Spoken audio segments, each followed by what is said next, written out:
Donc, les éléments historiques, ce qu'on sait dans des recherches historiques, c'est qu'il existait déjà, avant l'arrivée des Européens sur le territoire qu'on connaît maintenant comme le Canada, il existait déjà beaucoup de sociétés autochtones très bien organisées, qu'on pourrait dire politiquement.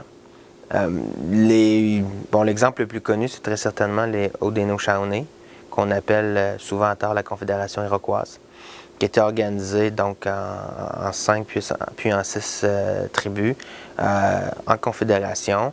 Ils avaient ce qu'on pourrait appeler aujourd'hui une constitution qui était la ceinture de wampum.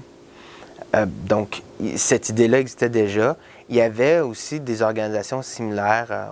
On peut penser au Wendat, qu'on appelle aussi les Hurons, qui avaient une organisation similaire. On sait aussi que dans l'Ouest, les Blackfoot étaient organisés de la même façon.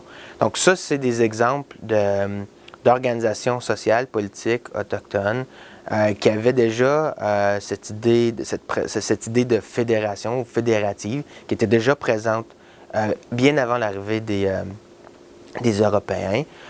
C'est un peu, je dirais, eurocentriste d'appeler ça des confédérations, mais l'idée d'une organisation en ligue, d'une organisation à multipaliers, d'une gouvernance à niveau multiple, était déjà présente à l'époque, avant l'arrivée des Européens. Maintenant, on pourrait voir peut-être chez d'autres sociétés autochtones, on trouverait des formes semblables. Celle que moi je connais le mieux, c'est les Haudenosaunee et les Wendat.